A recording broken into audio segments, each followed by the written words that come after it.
man, I'm just excited about it. Listen, we got a great brother. We got our brother Gary that's standing by. Brother Gary, are you with us?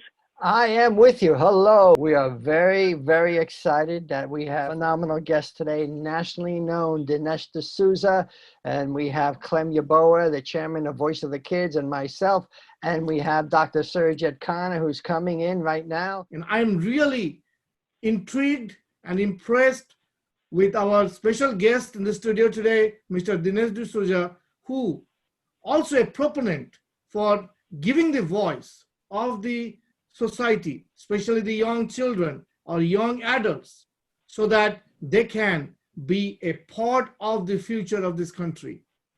Thank you very much. I'll give this microphone to Gary to introduce Mr. D'Souza. Thank you. Hey, who is Dinesh D'Souza? Well, I interviewed him about 14 years ago for a book he wrote, What's So Bad About Christianity? He's a prominent career. He's a writer, a scholar, a public intellectual. He's very bright. I can attest to that. Mr. D'Souza came to the U.S. at the young age of 18 years old, but graduated Phi Beta Kappa from Dartmouth. He's called one of the top young public policy makers in the country, and he quickly became known as a major force in public policy through his books, speeches, and film. I'd love to hear what your thoughts on the Reformation Act. Let me just say briefly, I came to America with $500 in my pocket. I grew up in Mumbai. It used to be called Bombay, but it's now Mumbai, India. I came alone. My parents stayed back in India, and little did I know when I came as an exchange student that I would be here to stay. I'd become an American citizen in 1991. And this has been for me a land of opportunity. And I don't just mean sort of ladders of opportunity that enable you to make your life better in a material sense, but I also mean a chance to write the script of your own life, to sort of live the kind of life that may not be possible in other countries, where your circumstances dictate what your future is going to be. I also notice that America is a country of second chances. And that is true across the board. In India, for example, you start a business, you go bankrupt. Well, you're kind of finished. You don't get a chance to sort of pick yourself up and try again. But here you can. You have people who have tried 2, 3, 4 times and then made it the 5th time. So I like the fact that America not only makes it possible to succeed, but is forgiving of people who stumble and fall. And I take what Dr. Khanna has been saying, as look, you've got some young people and they have made some mistakes and they do need to pay for their offenses, but one should not cancel out their life prospects as a result. They should have a chance to get back on track, play by the rules, improve their circumstances, and have a better life. So without knowing the details of these plans and proposals, I endorse the spirit behind them, because I think that it represents the American spirit of giving people a shot to make things better, even if you have a few goof-ups along the way. Thank you, Mr. D'Souza. We all have goof-ups. Now we want to get into talking about you, and we want to learn more about you. I think our interviewer is Dr. Surajit Khanna, but I think other people are going to join in with some questions. Dr. Khanna? Yeah, thank you very much, Mr. D'Souza, for endorsing this spirit of mine in regards to giving the young adults, those who are coming off the incarceration, to get a second chance. I am very much impressed with your book. You have written, and also with your messages in different movies in regards to your personal history with socialism. So could you please explain a little bit more into it, that what was the reason for you to go and write about socialism, and what do you see that you don't agree with it? Well, socialism was a huge idea in the 20th century, and it was tried in many, many countries. In fact, you could almost say that half the real estate on the planet was under some sort of socialism.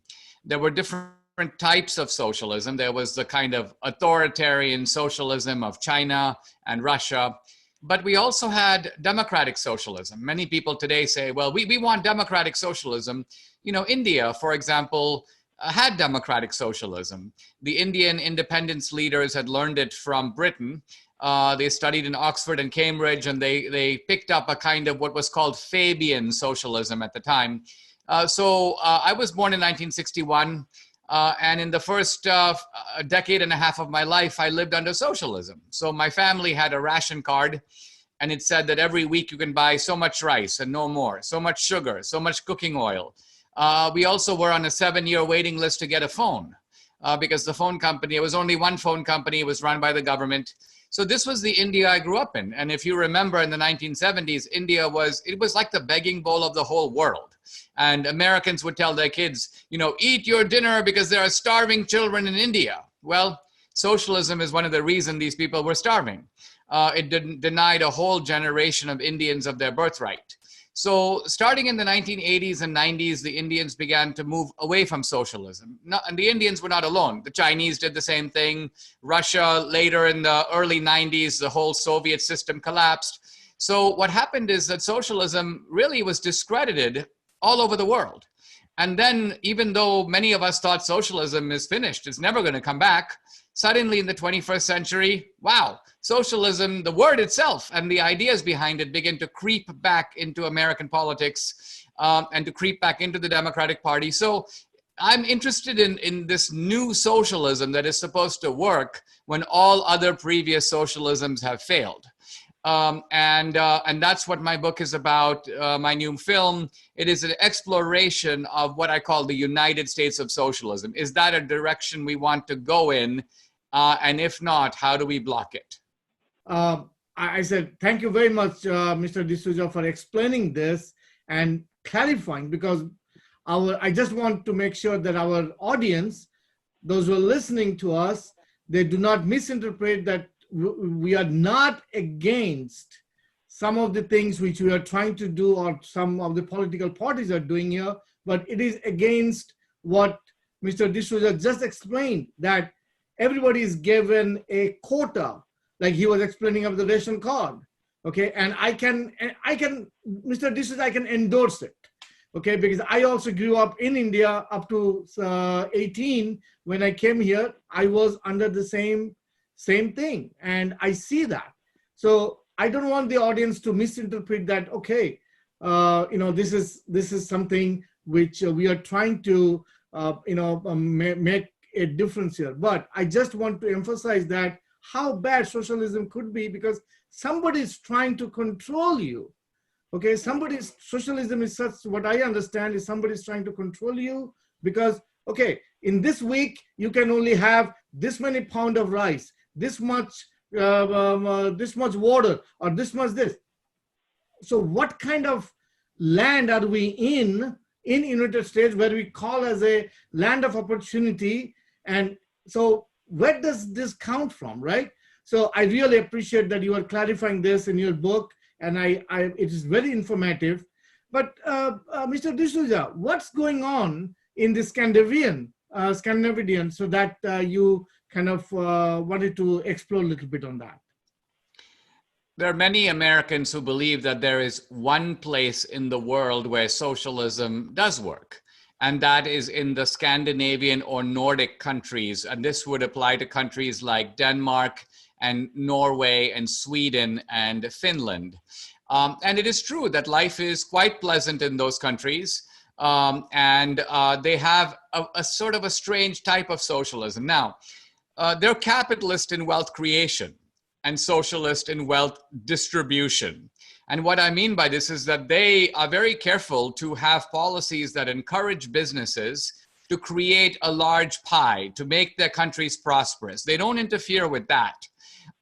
We see in America sometimes the kind of demonization of the rich. You'll hear politicians say, oh, the millionaires, oh, the billionaires, they're the bad guys. You'll never hear the Scandinavians do that. They don't demonize their rich people, no. And even though they have a big welfare state, they distribute the burden across the whole society. In other words, if you're a rich guy, you're going to pay 50% of your income in taxes. If you're a middle-class guy, you pay 50% of your income in taxes. And if you're a poor guy, you pay 50% of your income in taxes. So that gives the Scandinavians the sense that they are all in the same boat, because you won't hear Scandinavians talk about free college, free healthcare because they're not stupid. They know that college is not free. You need buildings, you need technology, you need to pay the teachers. Healthcare is not free. Hospitals aren't free. You have to pay doctors. So nothing is free. Somebody has to pay. And the Scandinavian view is that since we're all in the same boat, we have to share the burden across the whole society. It's not robbing Peter to pay Paul. Some other guy's going to pay for my expenses. Everyone has to pay their own, as they say, fair share. Thank you. Thank you very much. I think Clem had a question here. Clem. I mean, right now we have, we're talking about socialism as against maybe capitalism, as against maybe communism. Now, my question is, so what are you proposing? What ism are we proposing as the next step? Because clearly, if you are from a developing country, capitalism isn't necessarily your go-to ism. Because what has happened is that the developed world have been taking everything out of those developing countries and making them poorer and poorer and poorer. Because capitalism is based on beggar my neighbor policy. Make my neighbor a beggar. Okay? So now my question is, if the socialism isn't the go-to ism, then what new ism are we here proposing? That's a very good question, and let me answer it this way. I think that you might be confusing two separate ideas, capitalism and colonialism. These are not the same thing. Colonialism is based on force. And so, for example, the British and the French and the Dutch, and to some degree the Germans, had colonies all over the world where they would take the raw materials from poorer countries and they would manufacture goods in the home countries, in Britain and France, and then sell those goods in foreign markets. And that is a kind of neo-colonialism that I think you and I would agree in rejecting. But let's remember that is not capitalism in any meaningful sense of the term. Capitalism is the simple idea that if you have something that I want and I have something that you want, we engage in a voluntary trade. So for example, I make shoes and you make shirts, and I need shirts, so I give you shoes in exchange for shirts. This free exchange, that is what I understand by capitalism. So I don't have the same prejudice against capitalism that I think you do, but I think you do because you're mixing up capitalism and colonialism, in my opinion. No, I don't think I am. The capitalist mentality is I have control over the manufacturing, the money. I have control over it, and I am going to make the maximum out of it however I do it. And I don't care who else is a victim along the way. Well, am I right or wrong? You're wrong, I think, because you have to let's look at a simple example, okay? Let's take a farmer who grows wheat and then sells it on the open market. So the farmer is an entrepreneur. He's growing wheat. I agree with you. He wakes up in the morning and he's not thinking about you or me. He's only thinking about himself and his own family. Otherwise, he's never going to get out of bed at 3 o'clock in the morning. But he gets out of bed at 3 o'clock in the morning and he makes the wheat. Now, what I'm trying to say is he's going to sell it at the highest price that he can sell it for. Agree? Do you think that he's exploiting you or me? Agreed. It's exploitation. Why is he exploiting us when he's trying to sell us something that it cost him his hard labor to buy, and he has every right to exchange for something it cost your hard labor and my hard labor to sell? Okay, so because he has a monopoly control over that product. How does he have a monopoly control over the product? Because you are just as free to go out and grow wheat yourself. Let's take something like the technology we have today, the iPhone, right? There was no iPhones existed in the world. In fact, there was no demand for them. Nobody wrote Steve Jobs a letter and said, make a phone that does texting and email. No one did that. Steve Jobs thought of it. He made the phone and then he put it on the market. Now, nothing was stopping you or me for having come up with the idea and making our own product. We didn't think of it. So why would we begrudge him results of being able to sell something that he created? You see, that's a relatively simplistic approach, because when you look at, for example, where I come from, currently they call it Ghana. It used to be called the Gold Coast. There are plenty of gold. We, in the 60s, in the 50s, we produced gold bars, 24 karat gold bars. We couldn't sell it on the world market. Why? Because the capitalists had formed a cartel, and the cartel required that one of the members of the cartel has to approve the quality of the gold. Put an assayer's stamp on the bar of gold that I have produced before I can sell it anywhere else.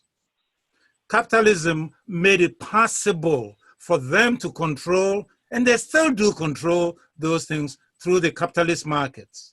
So here, Clem, I believe, is where we are in complete agreement, and we are in disagreement only on the labeling. Because to me, when you have a cartel that is suppressing free trade, that is the opposite of capitalism. OPEC, the Organization of Petroleum Countries that control the market for energy and oil for so many years, that's not capitalism. That is creating a monopoly that is the opposite of capitalism. So I believe, for example, that the federal government should step in and break up these companies like Google, because they have a monopoly, and we need to have competition, which is the essence of what, to me, a free market is all about. A free market is you and me being able to compete in our ideas and our products so that the best one can win. But what you're saying is that they suppress the market, they control the market, and that to me is not capitalism.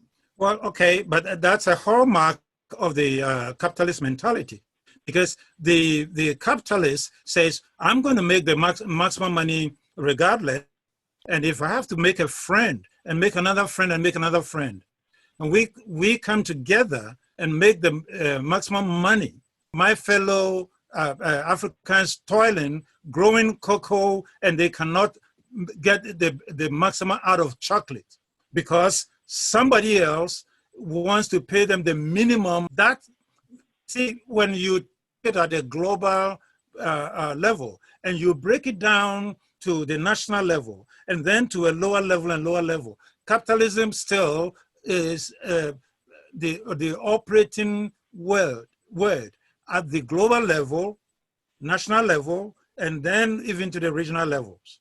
Okay, because you may label it as a monopoly, but it's a hallmark of capitalism. Monopoly is a hallmark of capitalism. It's a hallmark of socialism. It's a hallmark of any other ism.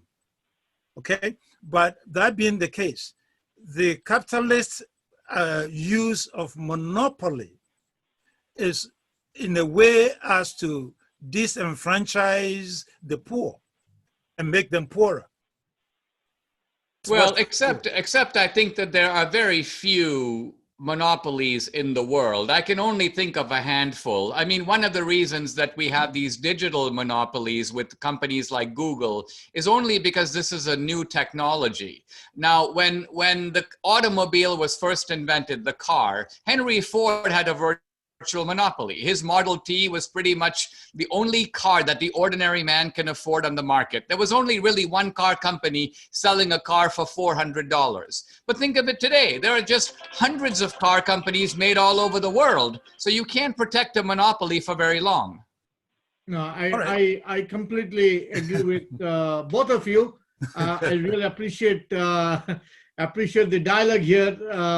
But before we get into a little more deep into it, I think, Gary, you wanted to ask a question? Question, Will, you going to ask? Well, I guess more of a statement. What you know, right now in America, you have a group that's saying healthcare for all will collapse our economy. And is that true? As a capitalist society, do you think healthcare for all would actually collapse our economy here in the United States? No, but I think that healthcare for all as a kind of government run program or even a government guarantee is not a good idea for this reason.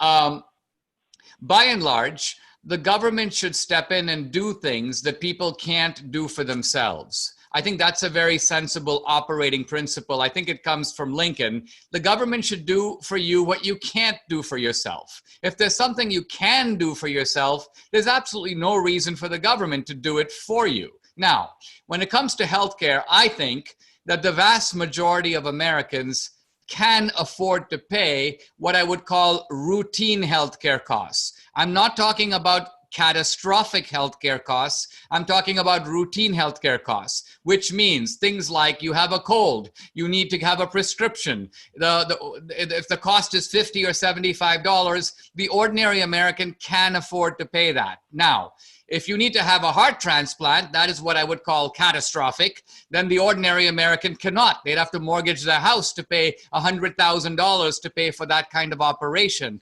So in my view, what we need is a government guarantee of what can be called catastrophic healthcare. The government covers the expenses that the ordinary American cannot afford to pay, but otherwise, if you let the ordinary American pay for routine healthcare, the cost would go down dramatically. The reason the cost of healthcare is high right now is if I go to the doctor and he says, I want to do 4 tests, it never occurs to me to ask, what are those tests and what is it going to cost me? I never ask that question because I'm not the one who's paying. So the bottom line of it is the healthcare industry jacks up costs, just like the colleges. They jack up the cost because the student is not the guy who's paying. And I think that's the problem with our healthcare system. The costs are out of control because the customer isn't the one who's actually paying the bill. I think we're getting to the end of our time here. I hate to cut you short. Dinesh, you do have a movie out. Tell us about your movie. Yeah, the movie is about socialism. It has the title Trump Card because it's in the election year and this is a debate about Trump and am I for him or against him. But the real theme of the movie is, should we move in the direction of socialism? Is this a good idea? And what does it mean? I favor a society that maximizes opportunity, but doesn't equalize result. I think that's in a single sentence where I'm going with this. So I don't support unfettered capitalism. We obviously need a safety net in our society. So check out the film. It's called Trump Card, and the website is just trumpcardthemovie.com. Trumpcardthemovie.com. Okay. Thank you very much, Dinesh. It was great to have you here. I know that we're going to have you back if we can. If you're so kind to allow us, we would be so blessed to have you back. We really appreciate you having here. We thank you, Clem, for your questions. Dr. Khanna, before I go, Dr. Khanna, any last words?